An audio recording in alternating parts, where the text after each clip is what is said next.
January 12th, evening reading, Genesis 29 and 30. Jacob arrives at Paddan Aram, Genesis 29. Then Jacob continued on his journey and came to the land of the eastern peoples. There he saw a well in the open country, with 3 flocks of sheep lying near it, because the flocks were watered from that well. The stone over the mouth of the well was large. When all the flocks were gathered there, the shepherds would roll the stone away from the well's mouth and water the sheep. Then they would return the stone to its place over the mouth of the well. Jacob asked the shepherds, "My brothers, where are you from?" "We're from Haran," they replied. He said to them, "Do you know Laban, Nahor's grandson?" "Yes, we know him," they answered. Then Jacob asked them, "Is he well?" "Yes, he is well," they said. "And here comes his daughter, Rachel, with the sheep." "Look," he said, "the sun is still high. It is not time for the flocks to be gathered. Water the sheep and take them back to pasture." "We can't," they replied, "until all the flocks are gathered and the stone has been rolled away from the mouth of the well. Then we will water the sheep." While he was still talking with them, Rachel came with her father's sheep, for she was a shepherd. When Jacob saw Rachel, daughter of his uncle Laban, and Laban's sheep, he went over and rolled the stone away from the mouth of the well, and watered his uncle's sheep. Then Jacob kissed Rachel and began to weep aloud. He had told Rachel that he was a relative of her father and a son of Rebekah, so she ran and told her father. As soon as Laban heard the news about Jacob, his sister's son, he hurried to meet him. He embraced him and kissed him and brought him to his home, and there Jacob told him all these things. Then Laban said to him, "You are my own flesh and blood." Jacob marries Leah and Rachel. After Jacob had stayed with him for a whole month, Laban said to him, "Just because you are a relative of mine, should you work for me for nothing? Tell me what your wages should be." Now Laban had 2 daughters. The name of the older was Leah, and the name of the younger was Rachel. Leah had weak eyes, but Rachel had a lovely figure and was beautiful. Jacob was in love with Rachel and said, I'll work for you 7 years in return for your younger daughter Rachel." Laban said, "It's better that I give her to you than to some other man.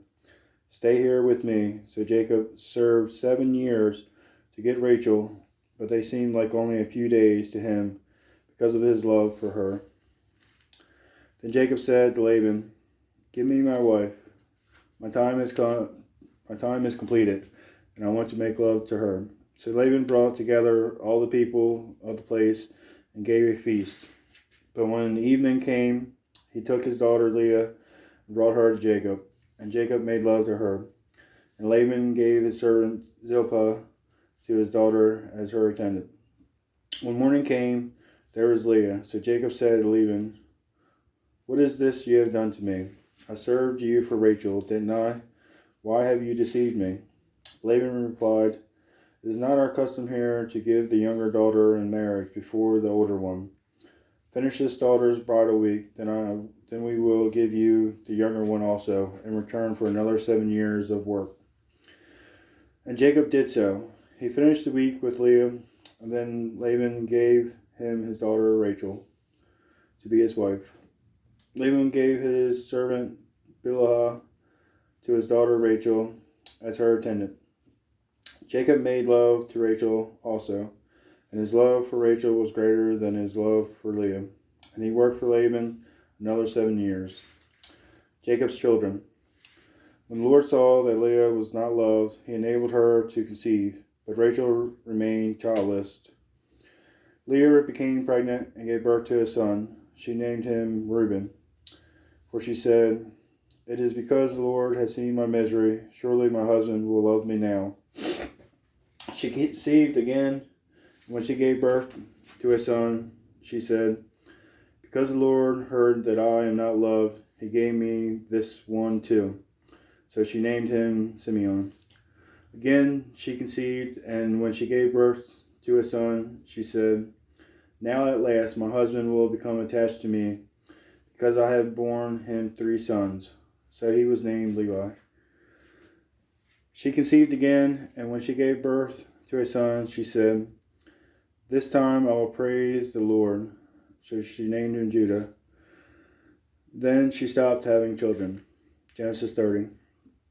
When Rachel saw that she was not bearing Jacob any children, she became jealous of her sister. So she said to Jacob, "Give me children or I'll die." Jacob became angry with her and said, "Am I in the place of God, who has kept you from having children?" Then she said, "Here is Bilhah, my servant. Sleep with her so that I can bear children, so that she can bear children for me, and I too can build a family through her." So she gave him her servant Bilhah as a wife. Jacob slept with her, and she became pregnant and bore him a son. Then Rachel said, "God has vindicated me. He has listened to my plea and given me a son." Because of this, she named him Dan. Rachel's servant Bilhah conceived again and bore Jacob a second son. Then Rachel said, "I have a great struggle with my sister, and I have won." So she named him Naphtali. When Leah saw that she had stopped having children, she took her servant Zilpah and gave her to Jacob as a wife. Leah's servant Zilpah bore Jacob a son. Then Leah said, "What good fortune!" So she named him Gad. Leah's servant Zilpah bore Jacob a second son. Then Leah said, "How happy I am! The women will call me happy." So she named him Asher. During wheat harvest, Reuben went out into the fields and found some mandrake plants, which he brought to his mother Leah. Rachel said to Leah, "Please give me some of your son's mandrakes." But she said to her, "Wasn't it enough that you took away my husband? Will you take my son's mandrakes too?" "Very well," Rachel said. "He can sleep with you tonight in return for your son's mandrakes." So when Jacob came in from the fields that evening, Leah went out to meet him. "You must sleep with me," she said. "I have hired you with my son's mandrakes." So he slept with her that night. God listened to Leah, and she became pregnant and bore Jacob a 5th son. Then Leah said, "God has rewarded me for giving my servant to my husband."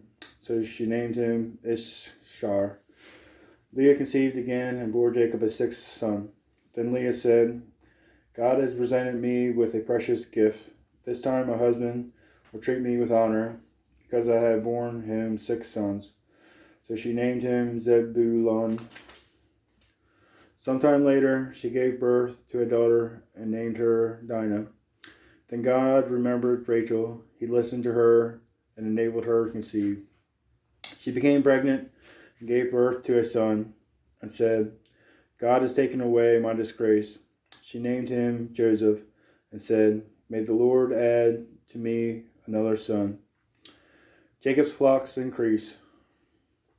After Rachel gave birth to Joseph, Jacob said to Laban, "Send me on my way so I can go back to my own homeland. Give me my wives and children, for whom I have served you, and I will be on my way. You know how much work I have done for you." But Laban said to him, "If I have found favor in your eyes, please stay. I have learned by divination that the Lord has blessed me because of you." He added, "Name your wages, and I will pay them." Jacob said to him, "You know how I have worked for you, and how your livestock has fared under my care. The little you had before I came has increased greatly, and the Lord has blessed you wherever I have been. But now, when may I do something for my own household?" "What shall I give you?" he asked. "Don't give me anything," Jacob replied. "But if you will do this one thing for me, I will go on tending your flocks and watching over them. Let me go through all your flocks today and remove from them every speckled or spotted sheep, every dark-colored lamb, and every spotted or speckled goat. They will be my wages, and my honesty will testify for me in the future whenever you check on the wages you have paid me. Any goat in my possession that is not speckled or spotted, or any lamb that is not dark colored, will be considered stolen." "Agreed," said Laban. "Let it be as you have said." That same day he removed all the male goats that were streaked or spotted, and all the speckled and spotted female goats, all that had white on them, and all the dark colored lambs. And he placed them in the care of his sons. Then he put a 3-day journey between himself and Jacob, while Jacob continued to tend to the rest of Laban's flocks. Jacob, however, took fresh cut branches from poplar, almond, and plane trees, and made white stripes on them by peeling the bark and exposing the white inner wood of the branches. Then he placed the peeled branches in all the watering troughs, so that they would be directly in front of the flocks when they came to drink. When the flocks were in heat and came to drink, they made it in front of the branches, and they bore young that were streaked or speckled or spotted. Jacob set apart the young of the flock by themselves, but made the rest face the streaked and dark-colored animals that belonged to Laban. Thus he made separate flocks for himself, and did not put them with Laban's animals. Whenever the stronger females were in heat, Jacob would place the branches and the troughs in front of the animals, so they would mate near the branches. But if the animals were weak, he would not place them there. So the weak animals went to Laban, and the strong ones to Jacob. In this way the man grew exceedingly prosperous, and came to own large flocks, and female and male servants, and camels and donkeys. That concludes the reading.